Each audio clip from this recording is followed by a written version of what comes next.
2023 সালে বিশ্ব স্বাস্থ্য সংস্থার আঞ্চলিক পরিচালক হয়েছিলেন শেখ হাসিনার মেয়ে সাইমা ওয়াজেদ পুতুল। কলকাতা ভিত্তিক সাংবাদিক মন্দিকা ব্যানার্জি নিবন্ধে লিখেছেন, যুক্তরাজ্যের সিটি মিনিস্টারের পদ থেকে ইস্তফা দিয়েছেন টিউলিপ সিদ্দিক।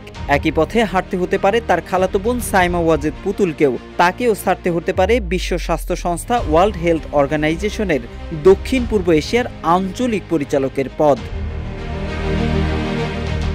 এদিকে কলকাতা ভিত্তিক সাংবাদিক মন্দিপা ব্যানার্জি জানান, দুর্নীতি ও অর্থ আত্মসাতের অভিযোগে শেখ রেহানার মেয়ে টিউলিপ সিদ্দিকের পদ হারানোর পর এবার অসঙ্গতির কারণে চাপের মুখে পড়তে যাচ্ছেন শেখ হাসিনার কন্যা সাইমা ওয়াজেদ পুতুল। তিনি বাইবেল থেকে উদ্ধৃতি দিয়ে বলেছেন, বাবার পাপের দায় ছেলের উপর পড়ে, তবে এক্ষেত্রে শেখ হাসিনার পাপের দায় পড়েছে তার বোনের মেয়ের উপর। এতে করে তিনি পদত্যাগ করতে বাধ্য হয়েছেন।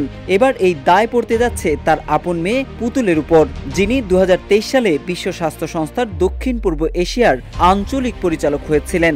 কেউ না বুঝলেও আমরা আপনার প্রয়োজন বুঝি, আর তাই তো অত্যাধুনিক ফিচার সম্বলিত বিভিন্ন সাইজ আর কালারের 250-টিরও বেশি ডিজাইন অপশন নিয়ে ওয়ালটন স্মার্ট ফ্রিজ বোঝে আপনার প্রয়োজন।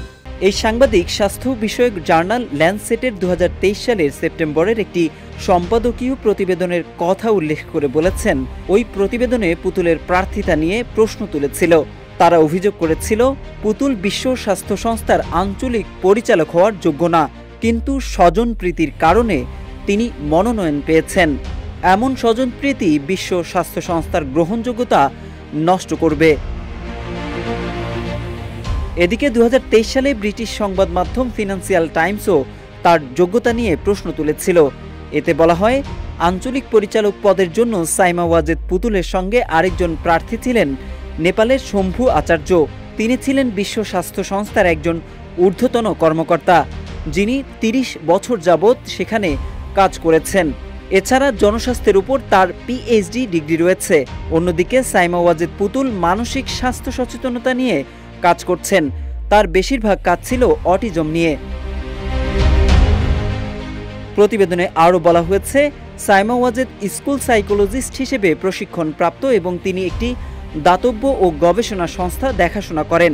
একটি আন্তর্জাতিক সংস্থায় বড় বাজেট নিয়ে কাজ করার অভিজ্ঞতা তার নেই। আঞ্চলিক পরিচালক হওয়ার আগে পুতুল তার মা ও তৎকালীন প্রধানমন্ত্রী শেখ হাসিনার সঙ্গে বিভিন্ন সফরে যেতেন। এদিকে বিশ্ব স্বাস্থ্য সংস্থার আঞ্চলিক পরিচালক পদ থেকে সাইমা ওয়াজেদ পুতুলকে সরাতে পররাষ্ট্র মন্ত্রণালয়ে চিঠি দিয়েছে দুর্নীতি দমন কমিশন দুদক। গত 15 জানুয়ারি দুর্নীতির মাধ্যমে বিশ্ব স্বাস্থ্য সংস্থার আঞ্চলিক পরিচালক পদে নিয়োগ পাওয়ার বিষয়ে সাইমা ওয়াজেদ পুতুলের বিরুদ্ধে অনুসন্ধানের সিদ্ধান্ত নেয় দুদক। Mohammad Saiful Islam, news desk, Ittefaq.